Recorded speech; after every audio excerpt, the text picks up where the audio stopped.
हाम्रो दैनिक जीवनमा बिजुलीको महत्त्व कति छ त्यो सायद मैले भनिरहनु पर्दैन।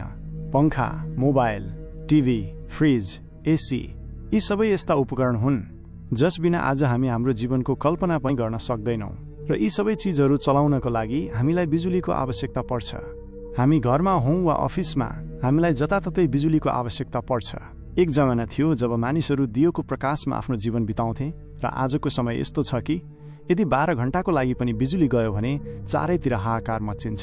ठूला ठूला कारखानाहरू चल्न बन्द हुन्छन्, ठूला ठूला मेसिनहरूले काम गर्न बन्द गर्छन्, यहाँसम्म कि हाम्रा दैनिक उपकरणहरू पनि बन्द हुन्छन्। यस्तो अवस्थामा आजको समयमा रोटी, कपडा र घर जस्तै बिजुली पनि मानिसहरूको आधारभूत आवश्यकता बनेको छ भन्नु गलत हुने छैन। तर यहाँ सोच्नुपर्ने कुरा यो हो कि जुन चीज हाम्रो जीवनको लागि यति महत्त्वपूर्ण छ त्यो चीजको आविष्कार कसले गर्यो, कसले बिजुलीको आविष्कार गर्यो र सबैभन्दा महत्त्वपूर्ण कुरा कहिले गर्यो। यदि तपाईँ पनि बिजुलीको इतिहासको बारेमा जान्न चाहनुहुन्छ र आफ्नो ज्ञान बढाउन चाहनुहुन्छ भने कृपया यो भिडियो अन्त्यसम्म हेर्नुहोस्। यहाँ सबैभन्दा पहिले हामीले यो जान्न आवश्यक छ कि बिजुलीको आविष्कार होइन तर यसको खोज भएको थियो। खोज र आविष्कारमा धेरै ठूलो भिन्नता छ जसलाई लिएर मानिसहरू अक्सर भ्रमित हुन्छन्। तर आजको यो भिडियोमा हामी तपाईको यो भ्रमलाई सधैँको लागि हटाउने छौं। जुन चीज प्रकृतिमा पहिलेदेखि नै अवस्थित छ र जब त्यो चीज कुनै मानिसद्वारा खोजिन्छ त्यसलाई विज्ञानमा खोज भनिन्छ। जस्तै आगो यो हाम्रो प्रकृतिमा पहिलेदेखि नै अवस्थित छ र पछि आदिमानवले यसलाई खोजेका थिए। तर जब कुनै चीज प्रकृतिमा पहिलेदेखि नै अवस्थित हुँदैन र त्यो चीज कुनै मानिसद्वारा बनाइन्छ त्यसलाई आविष्कार भनिन्छ र जसले आविष्कार गर्छ उसलाई हामी वैज्ञानिक भन्छौं। यदि बिजुलीको कुरा गर्ने हो भने यो त प्रकृतिमा पहिलेदेखि नै अवस्थित थियो, त्यसैले बिजुलीको आविष्कार भएको हो भन्नु गलत हुनेछ किनभने बिजुलीको त खोज भएको थियो। यहाँ ध्यान दिनुपर्ने कुरा यो हो कि बिजुलीको खोज भएको भए पनि आज हामीले हाम्रो घर र अफिसमा प्रयोग गर्ने अल्टरनेटिङ करेन्टको आविष्कार भएको थियो। पंखा, टिभी, फ्रिज यी सबै चीजहरू चलाउनको लागि जुन करेन्ट प्रयोग गरिन्छ त्यो अल्टरनेटिङ करेन्ट हो।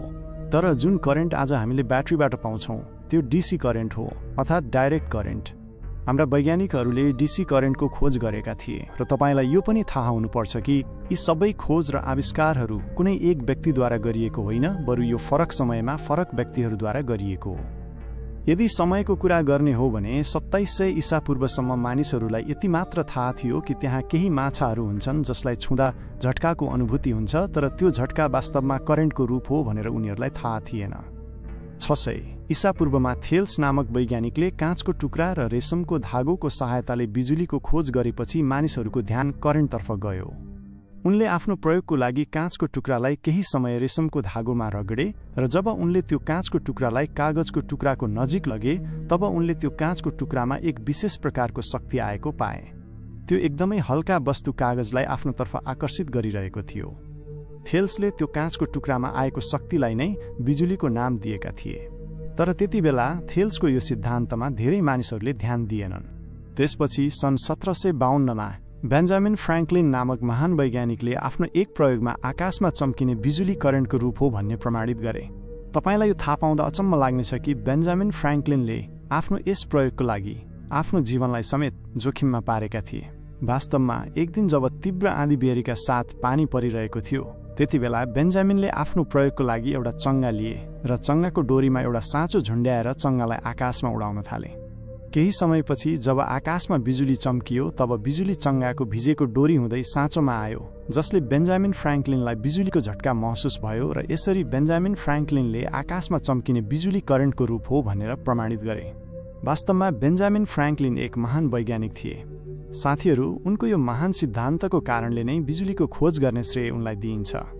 बेन्जामिन फ्र्याङ्कलिन पछि सन् 1800 मा इटालीका वैज्ञानिक अलेसेन्ड्राले रासायनिक प्रतिक्रियाबाट बिजुली बनाएका थिए जसलाई उनले इलेक्ट्रिक सेल नाम दिए। इलेक्ट्रिक सेललाई नै आज हामी ब्याट्रीको रूपमा चिन्छौं, अर्थात् आज हामीले प्रयोग गर्ने ब्याट्री बनाउने श्रेय अलेसेन्ड्रालाई जान्छ। यसैगरी इलेक्ट्रिक पोटेन्सियल, पोटेन्सियल डिफरेन्स र इलेक्ट्रोमोटिभ फोर्सको एकाइ उनको नाममा राखिएको हो। यो यात्रा यहीँ रोकिएन। सन् 1831 मा बिजुलीको आविष्कारमा अर्का एक महान वैज्ञानिकले आफ्नो क्रान्तिकारी योगदान दिए। त्यो वैज्ञानिकको नाम थियो माइकल फराडे। माइकल फराडेले आफ्नो सिद्धान्तमा भने कि यदि तामाको तारको कोइलको वरिपरि चुम्बकलाई तीव्र गतिमा घुमाएमा यो प्रक्रियाबाट पनि बिजुली उत्पादन गर्न सकिन्छ। साथीहरू, माइकल फराडेको यो आविष्कारलाई नै आज इलेक्ट्रोम्याग्नेटिक इन्डक्सन भनिन्छ। माइकल फराडेको यो प्रयोगको प्रयोग गरेर सन् 1878 मा अमेरिकी वैज्ञानिक थोमस एडिसनले अमेरिकामा र ब्रिटिस वैज्ञानिक जोसेफ स्वानले बेलायतमा फिलामेन्ट बल्बको आविष्कार गरे र यसरी यी दुई महान वैज्ञानिकहरूले सम्पूर्ण विश्वलाई बिजुलीको बल्बको आविष्कारको उपहार दिए। यद्यपि बल्बको आविष्कारको लागि हामी थोमस अल्भा एडिसनलाई मात्र सम्झन्छौँ, जोसेफ स्वानले पनि बल्बको आविष्कार गरेका थिए। खैर, मैले तपाईलाई पहिले नै भने चाहिँ सन् 1878 सम्म प्रत्यक्ष करेन्ट अर्थात् ब्याट्री करेन्ट मात्र प्रयोग भइरहेको थियो, तर यहाँ डीसी करेन्टसँग दुईवटा ठूला समस्याहरू थिए। पहिलो, यसको प्रयोग धेरै खतरनाक थियो र दोस्रो, यसलाई 2 वा 3 किलोमिटरको दायरासम्म मात्र लैजान सकिन्थ्यो, जसका कारण 2 वा 3 किलोमिटर भन्दा बढी दूरीमा बिजुली लैजान सुरक्षा घरहरू बनाउनु पर्ने हुन्थ्यो, जुन धेरै महँगो पनि थियो। डीसी करेन्टको यी समस्याहरूलाई ध्यानमा राख्दै थोमस अल्भा एडिसनसँग काम गर्ने एक वैज्ञानिक जसको नाम निकोला टेस्ला थियो, उनले डीसी करेन्टको कमी पूरा गर्न एसी करेन्टमा काम गर्न थाले। निकोला टेस्ला वास्तवमा डीसी करेन्टको कमीलाई हटाएर यस्तो करेन्ट बनाउन चाहन्थे जसलाई टाढासम्म बिजुली लैजान प्रयोग गर्न सकियोस् र त्यो सुरक्षित पनि होस्। भनिन्छ कि जब निकोला टेस्लाले थोमस अल्भा एडिसनलाई आफ्नो यो प्रयोगको बारेमा बताए, तब एडिसनले एसी करेन्टको अवधारणालाई अपनाउन अस्वीकार गरे र निकोला टेस्लालाई स्पष्ट शब्दमा भने कि तपाईले जे पनि प्रयोग गर्नु छ हाम्रो डीसी जेनेरेटरमा मात्र गर्नुहोस्। एसी करेन्टको अवधारणाको लागि हामी केही पनि फरक गर्ने छैनौं। त्यतिबेला थोमस अल्भा एडिसनको यो व्यवहार निकोला टेस्लालाई मन परेन, त्यसैले उनले एडिसनको कम्पनी छोडे र एक्लै एसी जेनेरेटर एसी मोटरको सैद्धान्तिक अवधारणामा काम गर्न थाले। निकोला टेस्लाको मेहनतले रंग ल्यायो र उनले सन् 1878 मा एसी करेन्टको आविष्कार गरेर सम्पूर्ण विश्वलाई चकित पारे। निकोला टेस्लाले आविष्कार गरेको एसी करेन्टलाई तारको मद्दतले लामो दूरीसम्म लैजान सकिन्थ्यो र त्यो पनि एकदमै सुरक्षित तरिकाले। साथीहरू, अब तपाईले बुझ्नुभयो होला कि बिजुलीको खोजदेखि आविष्कारसम्म धेरै वैज्ञानिकहरूले आफ्नो सिद्धान्त र अवधारणामा काम गरे र उनीहरूको मेहनतको परिणाम हो कि आज हामी घरमा बसेर कम्प्युटर, फोन, ल्यापटप, पंखा, फ्रिज, एसी जस्ता धेरै बिजुलीबाट चल्ने उपकरणहरू स्विच थिचेर प्रयोग गर्न सक्छौं। बिजुलीको खोज र आविष्कारको यो सम्पूर्ण कथा थियो। के तपाईलाई पहिले बिजुलीको खोज भएको थियो, आविष्कार होइन भन्ने थाहा थियो? कृपया आफ्नो जवाफ तलको टिप्पणी खण्डमा दिनुहोस्। यदि तपाईले यस भिडियोबाट केही नयाँ सिक्नुभयो वा जान्नुभयो वा यो तपाईलाई रोचक लाग्यो भने कृपया यो भिडियोलाई मन पराउनुहोस् र आफ्ना साथीहरू र परिवारसँग साझा गर्नुहोस्।